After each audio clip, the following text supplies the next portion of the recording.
Welcome to Ghosty Talk Shows. Lead from within. Find your own voice. Challenges we have had to overcome in 2020. Find your own voice. The world has become united by the unseen, knowing there are no guarantees for tomorrow. Lead from within. Find your own voice. Let the world hear your voice and be filled within. For the day has come for you to be a great leader.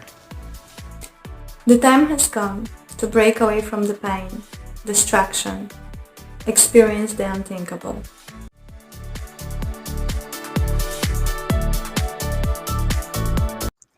Find your own voice, lead from within. Over to you, Carol Ann. Please introduce yourself to our audience. Hello and good afternoon from London, UK. And as the writing facilitator, what I do is I support soul-driven entrepreneurs with becoming more productive with their writing by connecting them with their deeper innate ability to write. But more importantly, they experience free-flowing writing.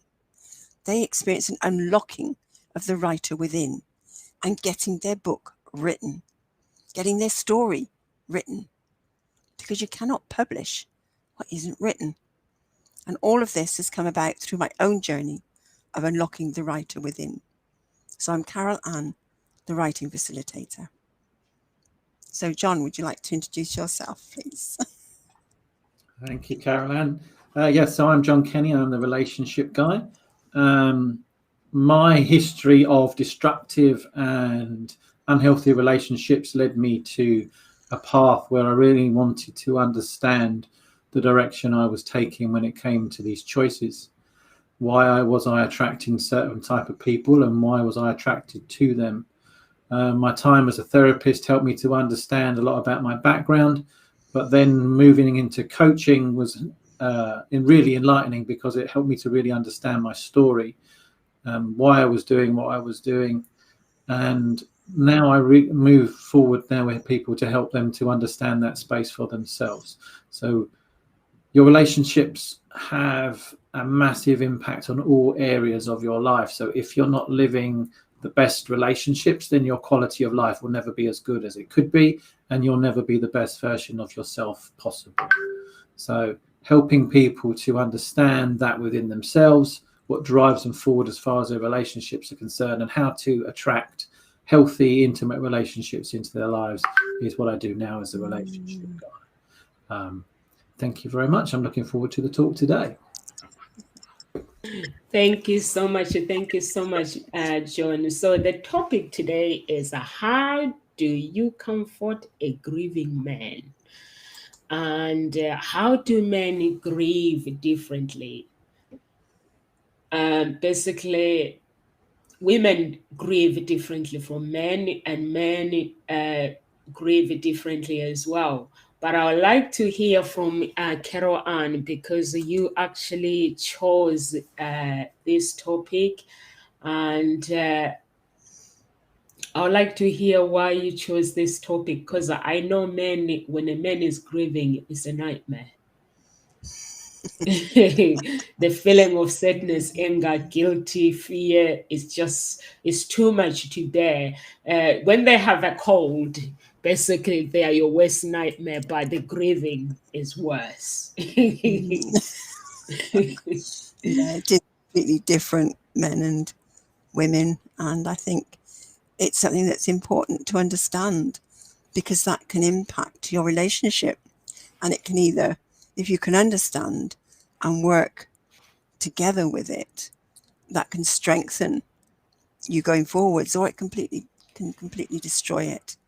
And I just thought it would be lovely to explore it, because in the times that we've been in just recently, there's been a lot of people losing loved ones, and very often, I think men perhaps don't get that realization that they are grieving, because maybe they don't seem as if they're grieving, and yet they have their own way of doing that.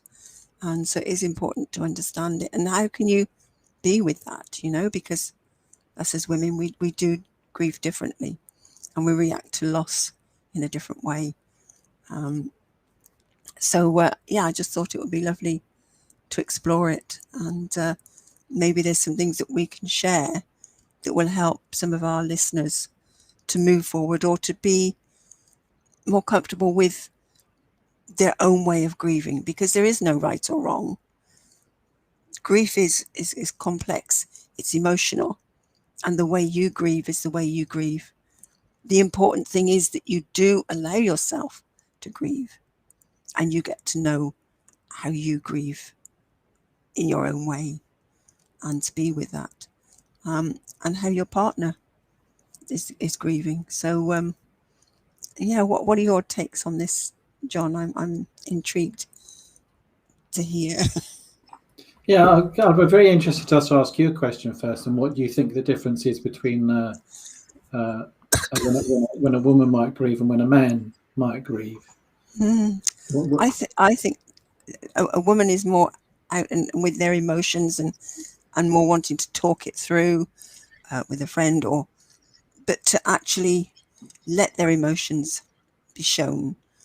And whereas a man, I think, tends to go more inward and want to solve it or feel that they have to be the strong one. And so that sort of tends to hold it more in rather than express their emotions or be with their emotions in the same way as a woman. And I remember once a friend of ours died when I was with my ex-husband. This is a long time ago now. And there's some friends that we had, this couple.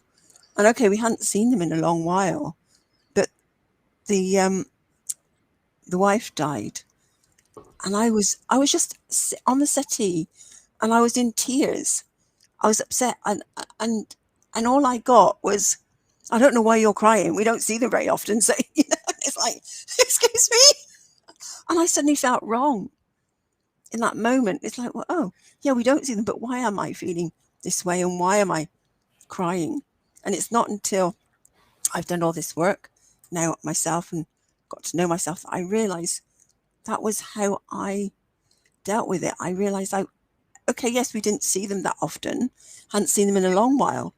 But for me, that realization that I'll never see them again, there is that opportunity just taken away, the emotion just came out and I was letting myself be with it. And I think that's the difference, is that women do allow themselves to feel and express their emotion, or even want to talk it through with friends, rather than a man. They tend to sort of do it differently. I don't know if that's your... Yeah, I think as a maybe a stereotype of that, I think you're probably right to a certain degree.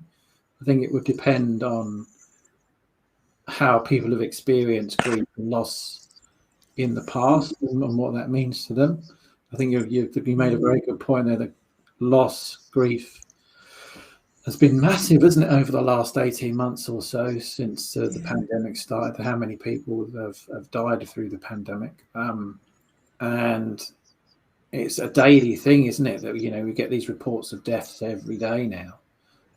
So grief is something that's kind of taken its place within the public awareness and psyche over the last 18 months or so, which is probably more than it's been since the war, the Second World War, when people were dying and, you know, left, right and centre. So yeah, I think it is a very important topic to look at. But I think also that openness, maybe over the last 18 months, of people losing people has also been quite helpful as far as facing loss is concerned. But yeah, there is a tendency in the kind of the masculine energy to not express yourself emotionally, to not allow yourself to be seen in a specific way. There is still, I think, a very stereotypical view that a man has to be a man, and you're not allowed to grieve on certain occasions. Although I know that's a broad statement and isn't necessarily the case with a lot of people. But I think there still is that thing that when you're upset and you're feeling emotional, there is still a suppression of those emotions. You feel like you need to be okay. I think especially when, and I think this is for men and women, I think especially when you've got kids. I think if you lose someone close to you, when there's children around, it's that you need to be strong for the children. And it's difficult then for you to grieve yourself and allow yourself to process your own losses.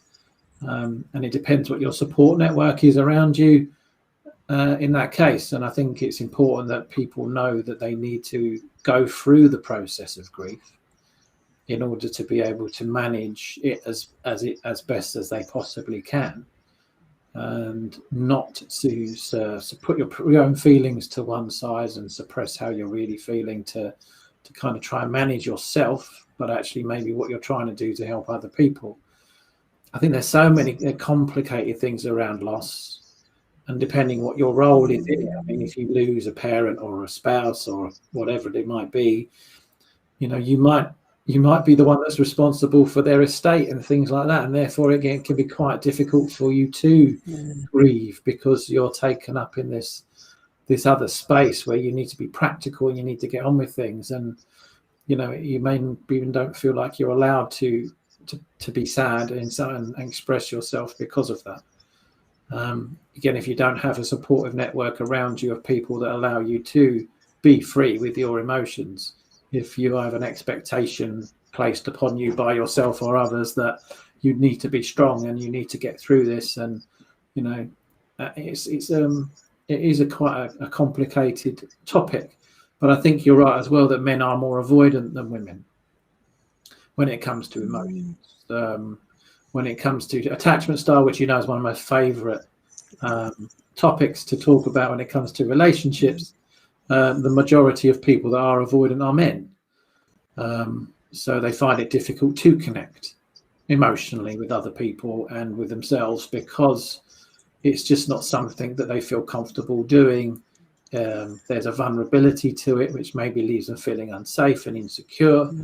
And I think there is more of a male energy or a masculine energy in that space. And we need to be able to help people to understand that they don't need to avoid how they feel. And if they're going to process their grief in a healthy way, then they do need to be able to go through that process. On several occasions, I know of people that, especially and men again, that have jumped straight into another relationship to try and get over their grief. They've been living with somebody or married to somebody else within quite a short period of time. And that it's not the way to manage your emotions, because if you are doing that, you're just using someone else to engage with, to mask how you're really feeling, to put your energy into. And I would suggest that 99% of the time you haven't actually really been able to process the grief that you're going through. And I think again, that is a more typically male energy thing to do, but not necessarily always the case. Yeah, I think that's. So I sort of heard that they tend to want to go and get active, or maybe become even more involved with their work or an activity. So actually finding another relationship, it shifts that focus, doesn't it? It gives them something to be more active in and not have to think about what the loss was. And that is, I think, a way that they deal with it. But as you say, it's important that that's understood and that can be worked with, so that at some point they do acknowledge the loss and the emotions and can realize it's part of their grieving process. Because if it's held in, then it's not healthy, because I know that deeper things can start to manifest, so things like depression or I think that there's phases of the grief cycle that we go through, and I think the male energy, the masculine energy, tends to spend a lot more time in the denial and the anger phase. than they do in the it takes them a lot longer to get to the acceptance phase, because they're not allowing themselves to face up to how they really feel and what's really happened in their lives. And so therefore the grieving process can then be longer, even though it might be more subtle sometimes as well, because the bits that we are suppressing will come out in little dribs and drabs rather than massive kind of explosions of energy at times. But actually, if they build up enough, then they'll come out in any way, shape or form. I was recently working with somebody who lost a brother when he was only 20 and his brother was only 12, and he had a short illness and died, and he's now nearly 40, and it's only the first time that he's actually talking about what happened. And this is when I was back in as a therapist, and he was only just now talking about the grief. He was only just talking about the loss and the impacts that had on him. And typically he was one of those people that went into a destructive, self-destructive path, to deal with those emotions. He was very angry. He would get drunk a lot. He would sleep around a lot. He didn't really know how to manage how he was feeling, and he got married very quickly and had 2 children, but was off the back of the grief, and not he wouldn't have done anything like that if his brother hadn't died. But unfortunately he didn't have any parents around him to help him either, so they were obviously going through their own grief.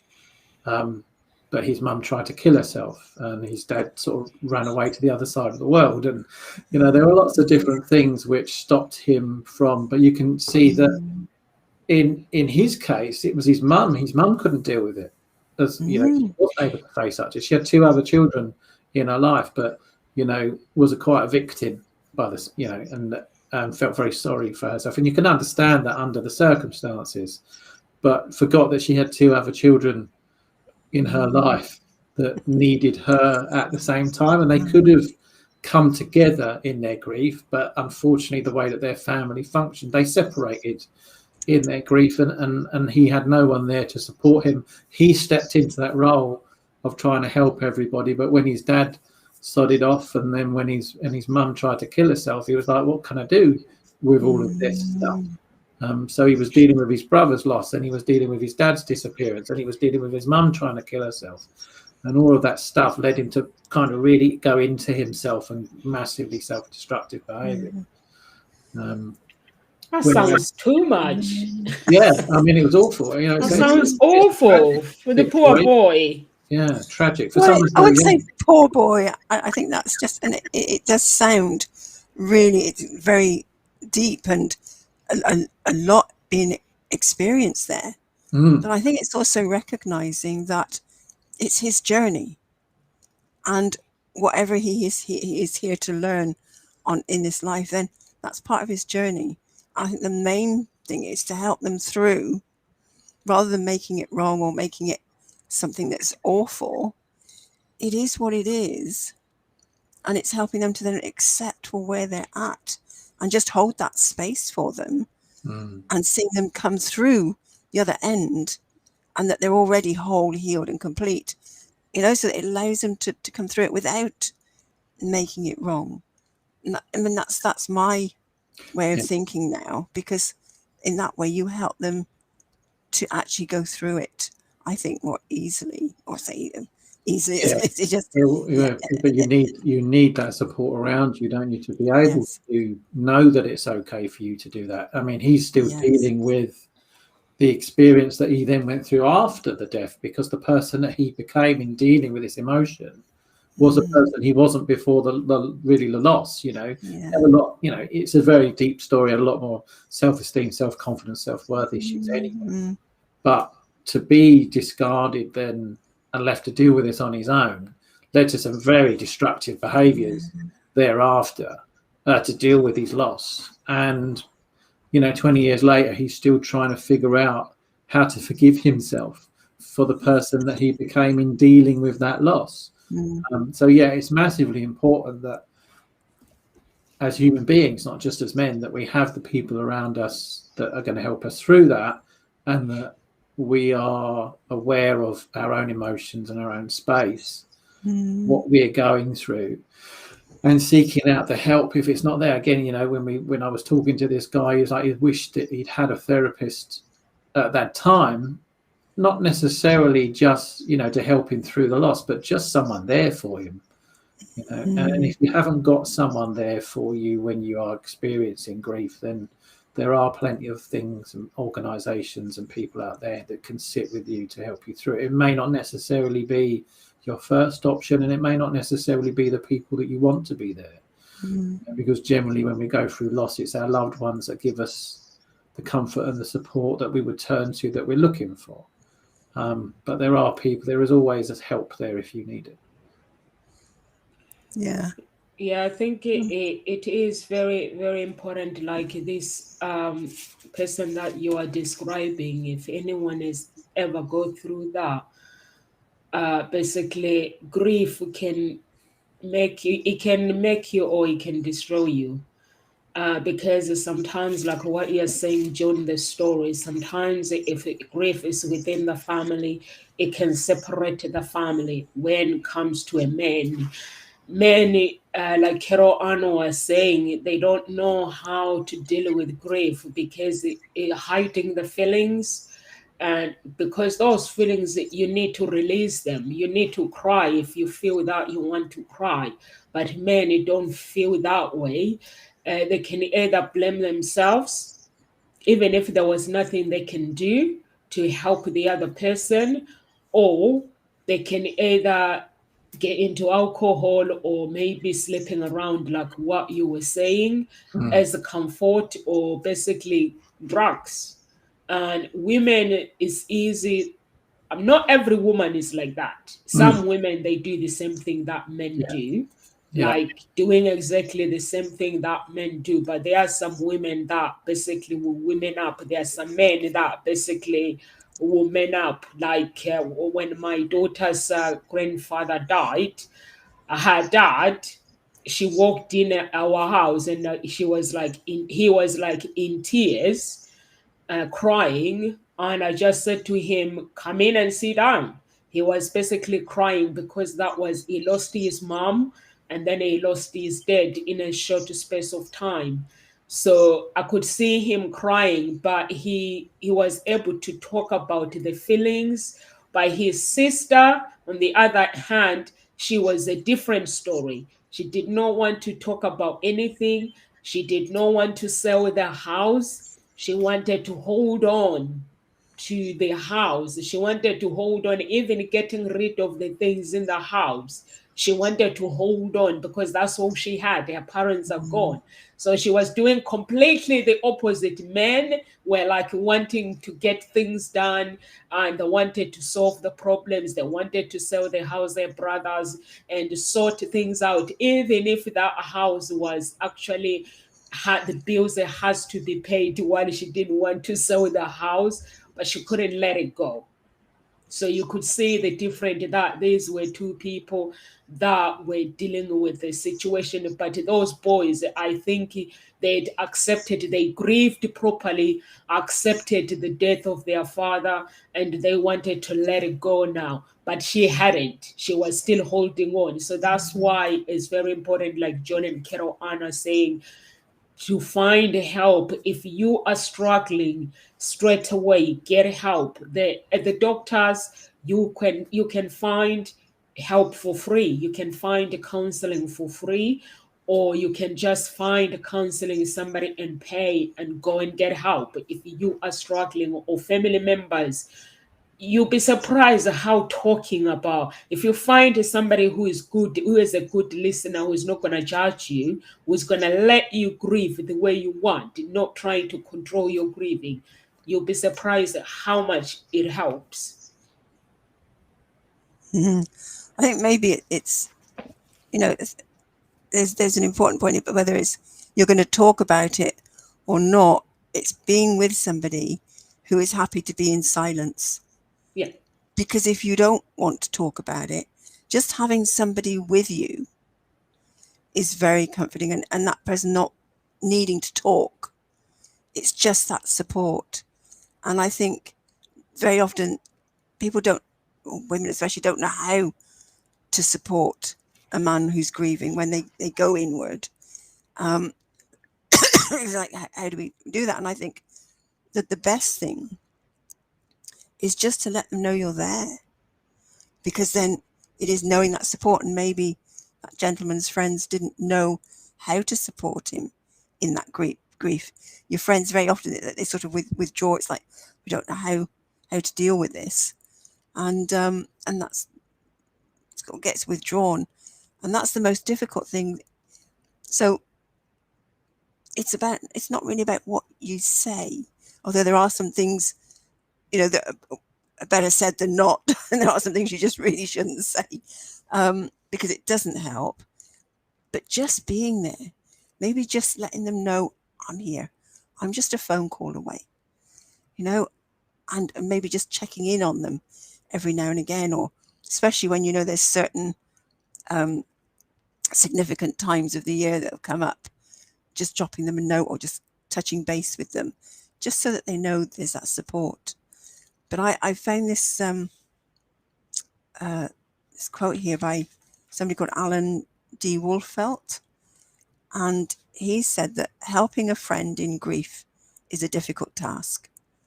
Helping a man in grief can be especially difficult, so few friends follow through in their desire to help.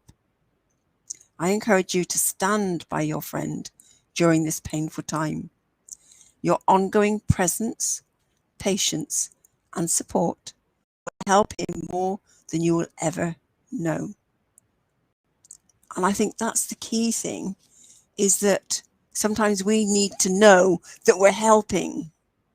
You have to let go of that need to know that you're helping, and just know that you are helping just by touching base, just by being there and giving that presence, and saying, I'm here. But being happy to not need to talk. But also, if they do break down, they do cry, again, just hold that space and let them know it's okay to cry. And I think this is where some re-education through society needs to come in, and in certain cultures as well, right? From children, because I've heard so many sort of men saying to their son, you stop crying, man up, and so you've got that in there that compounds it all. So if you're working against that inner child who's been told, I can't cry, I'm not allowed to cry, which is also with the instinct of that male, got to keep it in, just make it very difficult. So it's just let them know it's okay to cry. And I often do that with my grandson, or with any of my grandchildren, but even just as much with my grandson. It's okay to cry. Just let it out. And then, because that is actually where the strength then can come through. But it is that knowing how to be with that person that's dealing, going through grief. So I like that, what I read there. I just thought that just says quite a lot, and very powerful statement. I don't know what you think, John. Yeah, I think that's a very important point, that it could, just being there could be enough to help somebody, just so they know there is somebody there if they need, and you're completely accepting of what they need as well. As I mentioned the grief cycle earlier on, there's a few things around the grief cycle, and it would be remiss of me not to say that the grief cycle is not a cycle. Yeah. It doesn't go round and round and round and round. You don't follow a specific emotion one after the other, like it might suggest. And people will dip in and out of the different stages as they grieve. So it's important that you realise that if you are going to be supporting someone, it's also really important to acknowledge that if you're going through your own grief, that you'll dip in and out of the different stages of the grief cycle. One day you might feel angry, the next you might be in denial, the next you might feel really down. But you'll flit in and out of the different stages until you kind of get to the acceptance stage, and then when it's much easier for you to kind of move forward. But yeah, there is a like I said earlier on, there is still that kind of toxic masculinity stance around where, as a little boy, you're not allowed to express your emotions. And in therapy in the past, you know, when people cry, I'd have a shitload of money. Oh, can I say shit on here? I'd have a load of money if I had £1 for every time someone apologised for crying. And that's not just men, but, you know, it is men and women that I think there is a stigma about expressing your tears and how you really feel about things. And I think, you know, there's a sort of a self-awareness there. You can get quite embarrassed crying in front of people, but, you know, the amount of people that apologise for crying is unreal. So I would suggest that one thing that you do is never apologise when you're crying. But again, like you said, we're told as kids, stop crying, don't do that, because you know, it depends on how good your primary caregivers are good at dealing with feelings.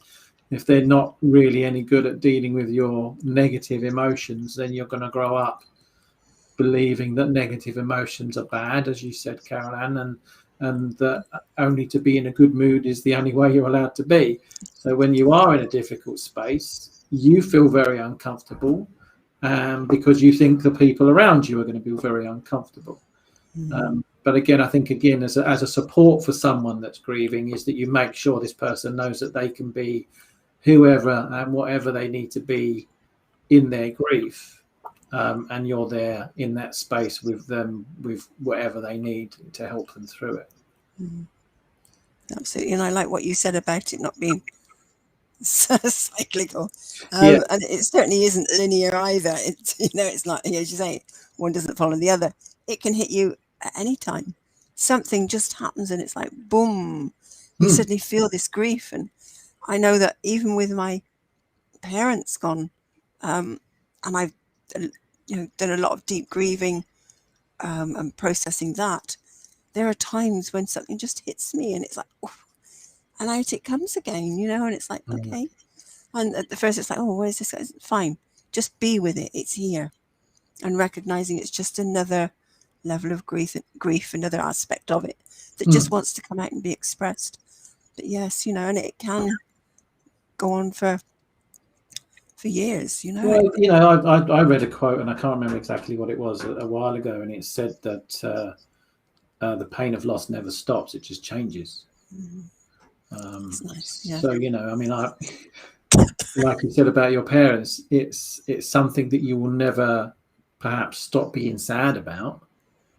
It's never something that you're always going to feel a loss when you think of them, but how you relate to that emotion, and then the impacts that has on you will be different, depending on how well you've processed it and generally how much time has passed as well.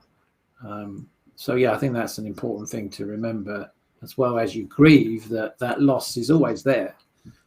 You will always have some attachment to the people that you've left, that have left you. But that's okay. But it will just vary in degrees of difficulty and emotional state, depending on how far you are down the line of your grief process. Yeah, that's right. Because I do bounce back more quickly now, and it's more what's missing for me is the physical contact. I just want to touch them. I just want that hug, you know. I just want to, and it's that often gets me more than anything.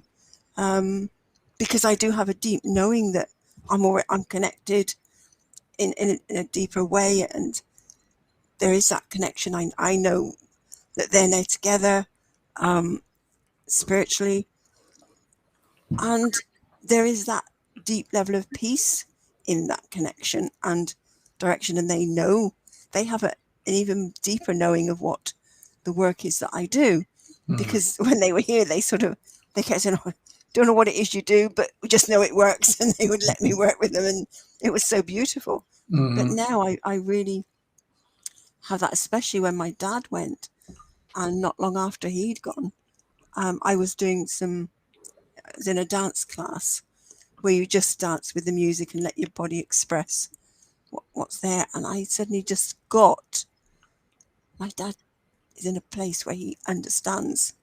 He's got the overview, you know, and I really felt it and could see it. And I just literally broke down in that moment and just I was able to dance it through and allow the tears to flow. But I really got that, he understands now. Yeah, I think that's an important thing to recognise as well, is different beliefs around death as well, isn't it? You know, Yeah. And if you're going to support someone in their loss, is not to criticise or dismiss the way that they want to deal with it if they have a belief that you don't have. And I think, again, there's that practical side of maybe the male energy, the masculine energy, that might be a little bit more pragmatic and not so much believing in other things, that then could make it more difficult for them. Because, I mean, I was reading something the other day about the psychology of a belief, a religious belief. And they were saying that if you have faith, that you are generally a happier person, because you can look to something bigger than yourself for the issues in your life. And there's something there that's quite comforting when you believe that there's something else out there that can help you, which I thought was a very interesting thing.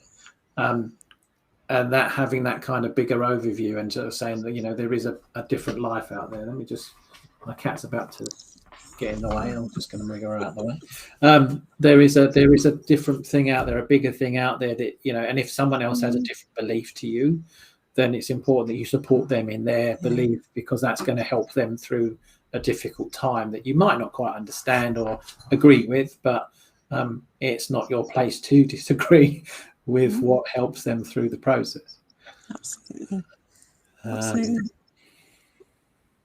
So it's very important that people understand that when someone dies, you have to let them go, because if you hold them in their heart, I don't think they can rest in peace.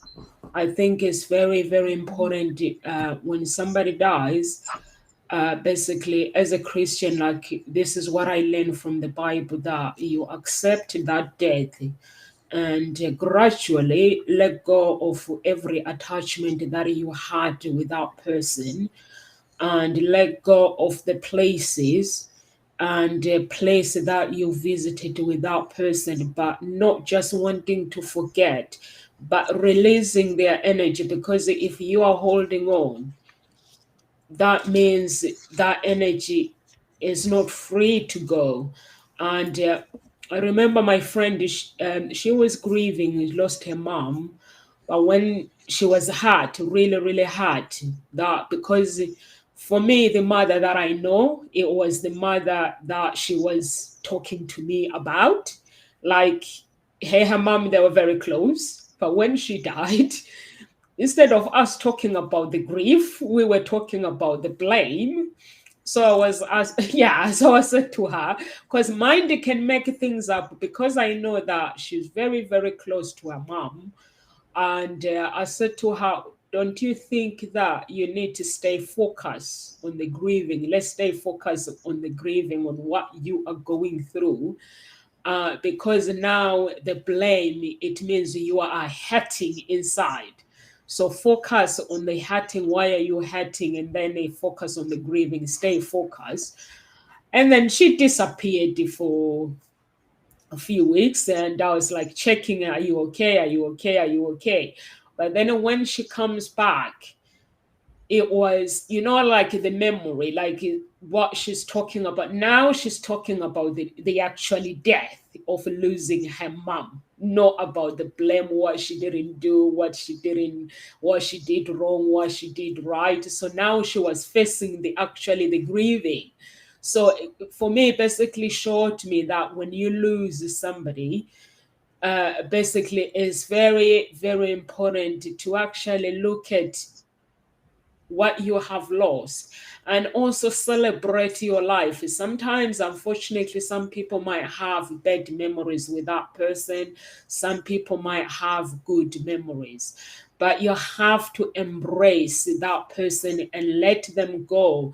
Because what I realize with myself, when I hold on to my dad for a very, very long time, and even my family, when some of my family members were coming to a place where they were being loving and caring, but to me, it felt like, let me grieve. Don't try to take my father's place. That's how I felt, that I need to grieve. You need to let me grieve as witness's daughter and accept my father's death, and not like wanting to feel that you could be taking his place. So in that way, I stopped talking. That's why I don't talk when I'm grieving. I can talk to a professional because it helps me to stay focused. But I find that if I talk to people like around me, family members, they make me feel that I have to hurry up and grieve. And they are here for me, they love me, so I have to hurry up and let whoever I'm grieving go. So, but I don't want to do that. I want to take my time. Yeah. I want to take my time. That's all to do with how they deal with their own grief and how they deal with your grief, isn't it? Yeah. You know, I think people find it difficult to deal with you being in a difficult space. And I think that's the point that Carol Ann was making earlier on about actually you need to put your stuff to one side when you're dealing with someone else's grief, because, you know, especially when you're in a relationship with somebody, if you lose someone and it takes you 3 months, 6 months, 6 years even to kind of get over it.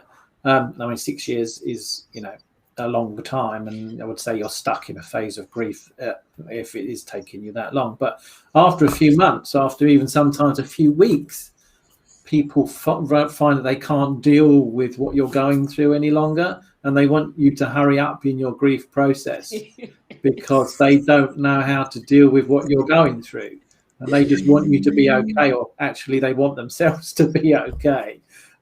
So they try and say, you're not over this yet, or oh, you're still on this, are you? Or whatever it is that they might say. But you know, again, if you come across people like that, just remember that's not about you, and you still need to go through your own process. What they're actually saying is, I don't know how to deal with this. I don't know how to be with you in this space, and I need you to move on. But that doesn't mean that obviously you need to move on. Like I said, if it's 6 years down the line, you definitely need to speak to somebody, because you are stuck in some space of grief that you've not been able to move through. But, you know, I have people coming in and they've lost someone that, you know, a parent or someone they've been with for many, many years, or even a child in some instances. And they're like, you know, a year down the line, they're saying, I should be over this by now. And I'm like, really? Why is that?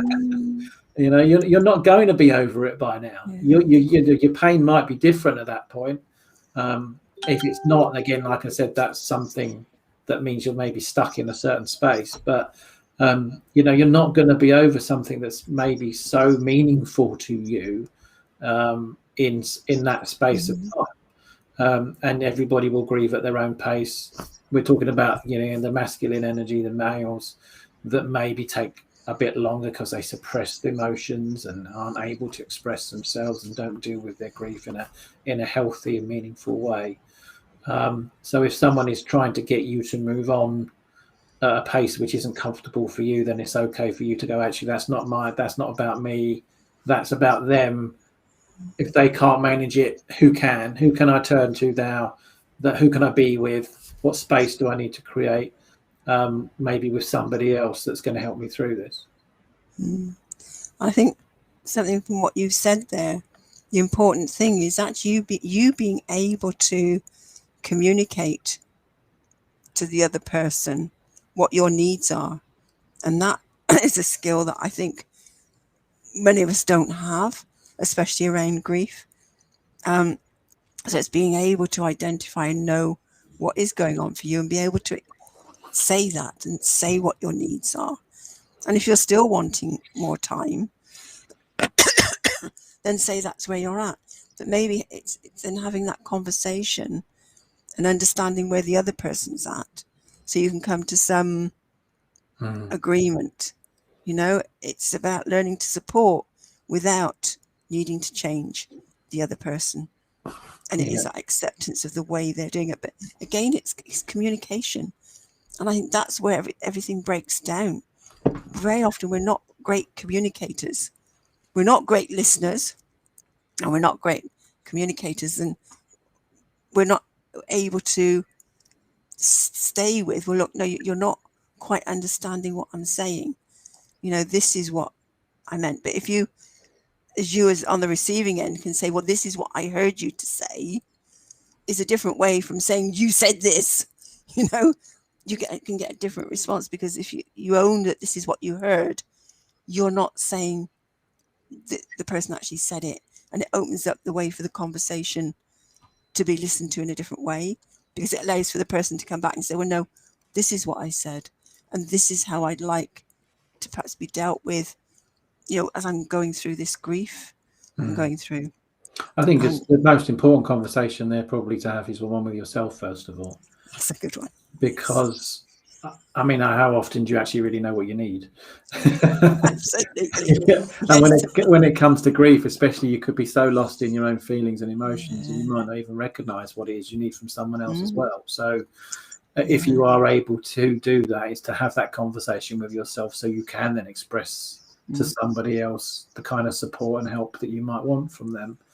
If you know, again, but you need to figure that out in yourself. Okay, what kind of space am I in, and how can someone help me with that? But I think that's, again, come back to the masculine energy thing, is to actually ask the question, how can someone help me with that, rather than how do I deal with this by myself? How do I push this to one side so I don't have to face it at all? Is to say, actually, what do I really need to do? What kind of things do I need for me to move forward? And what kind of things do I need from other people in order to help me with that? And to seek out the people that can offer you that support. Like you said, whether it's a friend, another family member, professional support, is that you know within yourself that you're honest with yourself in really where you are and what you need. Yeah, great point there. Knowing yourself first and foremost is so key. It's key to nearly everything in life. Yeah. That's right, and that's what I think is important with the right from when you're young, and that's what I now work with my grandchildren, and sort of say, look, where are you at now? What is it you're feeling? What are you experiencing? And getting them to know for themselves, because they just go, don't know. And I say, okay, if the shoulder shrug was something, what would it be? If you did know, what would it be? Just to sort of, even if I don't get an answer, I know the questions are starting to prompt the unconscious mind thinking, and help them to start thinking about themselves. And very often answers will come. It may be a day or two later, and I go, oh, that's the answer to that question.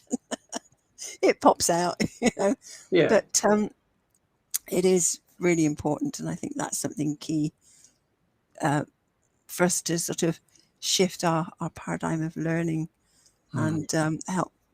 The key thing is, how do we learn? How do we grieve?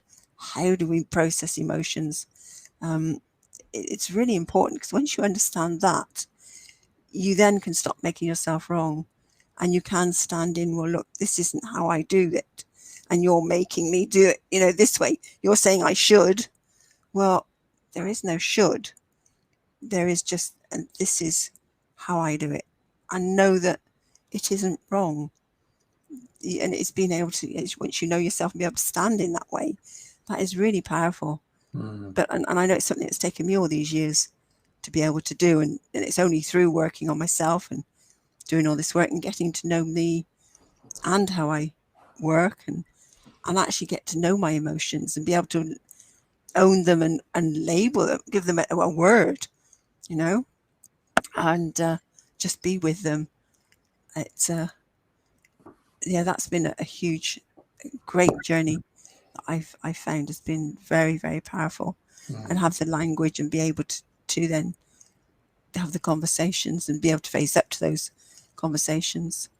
And I know that I was just with my, just being with my aunt when she was just not present. She was bedridden and wasn't with us at all. She didn't recognize people, but I was able to just be with her in a way that I couldn't do when I was younger. And I remember being with my nan, it was my mum's mum, when she was in hospital and not long before she passed away. And I didn't know how to be with her. She wasn't talking, and the nurses were trying to get her to talk, saying, you know, come on, Mrs. Rogers, your granddaughter's here. And I didn't know what to say, and I felt awkward and uncomfortable. And even to this day, there's a part of me thinks, again, I'm making myself wrong, and I can work with that and let it go. But I'm acknowledging that there is that. If I'd known then what I know now, I could have just sat with her, held her hand, been with her, and not needed to talk and connected in a deeper way, which is what I was able to do with my aunt. And I would just be with her at the side. I'd meditate with her and connect at a deeper way. And then I just find myself just saying odd things to her or just touching her, and she'd laugh or she'd respond, you know, even though she didn't necessarily know who I was or could talk or, you know, have a conversation, but there was some level of connection. And I remember thinking, oh gosh, this is so much more powerful than expecting a conversation to be had. And I think it's that skill of being with somebody, even when they're grieving, in whatever state they're in, just being with them and somehow being able to connect. But it is about knowing yourself and being able to be with yourself and the other person, however they're being, and not wanting to change yourself and not wanting to change them. Yeah. Yeah, I like Johnny's idea. Know yourself, know thyself. Yes. When you lose someone, and know your heart, your thoughts. Otherwise, we say there's a higher power, which is God. And remember, he has a competition as well. The devil will pin you down to padlock so that you keep saying, I'm grieving with the depression until you go mentally cuckoo. So you have to know yourself and grieve gradually, but knowing yourself, cry when you need to cry and be sad when it's needed, but don't let it go into depression, because when it goes into depression, like myself now, when I lose someone, I cry, but then I read the scripture and then I know that I have to grieve, but then I know that it's time that I need to let this person go, because I didn't know actually that when you actually hold on to grief, the spirit stays with you, because they don't want to leave, because that is, you're holding them. So you have to let them go. So now I've got time to grieve, and then I say, it's time for you to go now. It's time for you to go. I basically don't know how, I've learned, you know, when you do personal development, I do personal development, and I've learned to read the Bible properly to actually understand what it's saying.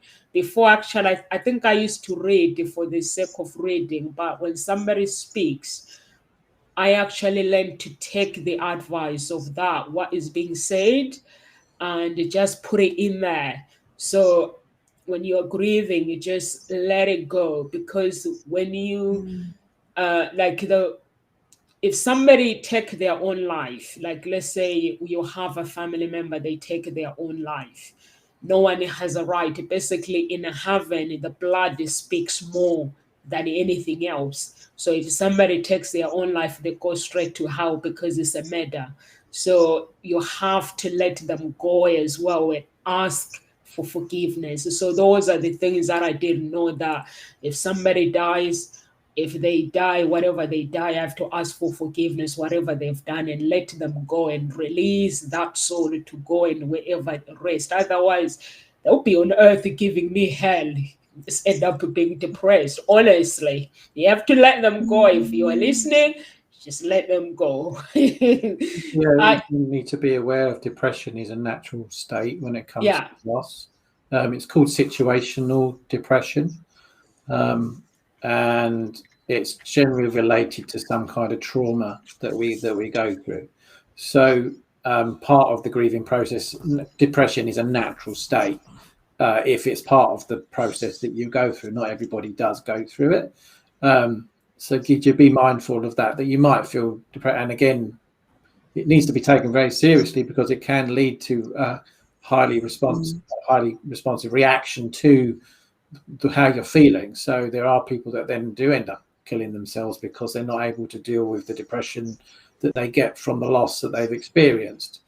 But actually it is a natural part of the grieving process to feel depressed. But be mindful that it will pass. It is just about the situation that you're in. It doesn't mean you've got depression.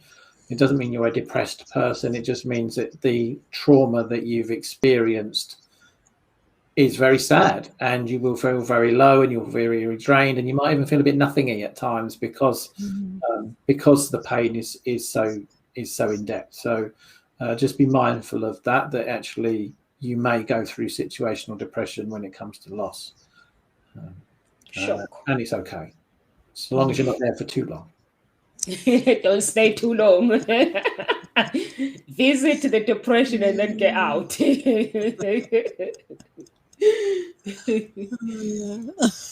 So any words of encouragement, Carol Ann, before we go? Yeah, I've got there's 3 quotes here that I've got. I'd just like to share. One of them, it says, when someone you love becomes a memory, the memory becomes a treasure. And I thought that was a lovely way of thinking about it. And the other one is, tears are the silent language of grief. And then this one by Earl Grolman. Grief is not a disorder, a disease, or a sign of weakness. It is an emotional, physical, and spiritual necessity, the price you pay for love. The only cure for grief is to grieve. And so my advice here is just allow grief to be there. Be with the person, whoever it is, and just let them know you're there for them. That is the best way that you can support a man who's grieving. What about you, John? What's your last take? Yeah, I really like that last quote there, Carolyn. That's very, very powerful and empowering. Yeah, I think it's important that we understand our own grief, what we're going through, and allow ourselves the space that we need. That losing something that means something to us is not a sign of weakness. It doesn't make us vulnerable, open to harm of any kind, by sharing that with somebody, and to be mindful of what you need when you're going through that process. That any emotions that we suppress will come back and bite you on the bum whenever you don't want it to. And can cause you a lot more damage in the long run than if you're able to process it at the time when it needs to be processed. So keep good people around you, people that are going to help you through the process, people that, as Caroline said, you can just be with, even if you don't necessarily want to talk to them. But actually try and understand what it is that you need in order to help you through, and then seek out the right people to get you through that space. Thank you so much. Thank you so much, John. For me, I actually agree with both of you. And I would say, basically, for somebody who's grieving, don't try to avoid, like Carol Ann was talking about, the love has a price. It's basically, that's what we get when you love somebody, connect with somebody, family members. Basically, we're gonna lose them somehow. So allow yourself to grieve, and don't avoid the suffering. Just face it. Is there, is in front of you. Jonah was talking about depression. Face the depression, allow it, but don't stay too long, and get out. And it's a process as well. Don't start comparing yourself with the family members and saying, why are they not feeling the way I'm feeling? Because every relationship is different. With somebody like myself, my relationship with my family members is different. My siblings with the family members is different. So I always explain to them that if you want to scream, please scream. I always say to my siblings when somebody dies in the family, I say to them, if you want to phone the other end, I just go quiet and you scream at me, just do it, because I understand. Grieving is different. We can have relationships with people. We're never gonna feel the same way, the way they feel. If you are that somebody that attached to people, you're gonna feel it when they're gone. And like this time with the coronavirus, so many families are left with broken families. Some, I know people lost their parents, both parents, through the pandemic, and siblings as well. So just hold on to those good memories that you have. If they're bad, don't hold on to bad memories. Just let it go. Grieve, do some exercises. Any books you guys recommend? Any book you can recommend, Carol Ann, about grieving? I don't know any books. I know Johnny doesn't. He told me before. Hang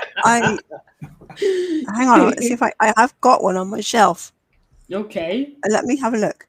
I'll tell you what, one book that might be good for people to understand the difference between men and women is John Gray's book. Okay. Men are from Mars and women are from Venus. Yeah. Yeah. That, when I read that and heard about that, really gave me a deeper understanding of the differences there. But just hang on a second, so I can find that book. Okay. Will be a second. So while Carol Ann is finding the book, so we are here at Ngozi Talk Shows Monday to Friday. And if you want to get in touch with one of our speakers, please go to Ngozi Talk Show page, or you can go to our Hope Spring website and just request to whoever you want to talk to, and we'll get back to you and connect you with that person. So Carol Ann has an information. I've put my hand straight on it. Amazing, isn't it? Yeah. Awesome. It's the Grief Recovery Handbook. Oh, okay. Yeah, the action program for moving beyond death, divorce, and other losses. And by John W. James and Russell Friedman. Okay. They're founders of the Grief Recovery Institute. Okay. So it was a book that was given. It's a book that was given to my mum by a grief counsellor, and I actually do have a book that I could recommend. You do? What's that? In a couple of weeks' time, I've actually got a guest on my podcast who's just written a book. Okay. And it's called Good Grief, the A to Z of approaching modern day grief and healing. Beautiful. Okay. Sounds beautiful. Yeah. And that's available on all good retail outlets as far as I'm aware. Okay. So the author is Shelley F. Knight. So she'll be on my podcast as well in a little while. So she'll be talking about the book and grief on there too. Okay, sounds good. Thank you, Joe. Yeah. Thank you. Thank you so much. So have a lovely weekend, everyone, and live with grace, and God bless you.